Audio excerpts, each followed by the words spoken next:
16ই ডিসেম্বরকে বলা হয় বিজয়ের মাস। 16ই ডিসেম্বরের এই দিনটাকে আমরা অনেক সম্মান জানাই। তবে হ্যাঁ, এই যে 16ই ডিসেম্বর পালন করা শেষে রাত্রিবেলায় আমরা অনেক মানুষ আছি বাংলাদেশের আনাচে কানাচে বিভিন্ন জায়গায় নর্তকী নিয়ে এসে কিন্তু নাচানাচি করা হয়।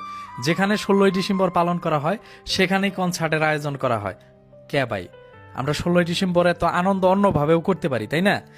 যেই দেশটাকে আমরা পেয়েছি অনেক মানুষের জীবনের বিনিময়ে, এখানে কি এই যে বিভিন্ন ধরনের নর্তকী নিয়ে এসে আমরা নাচানাচি করতেছি, এটা কি 16ই ডিসেম্বরকে সম্মান জানানো হচ্ছে না অসম্মান জানানো হচ্ছে?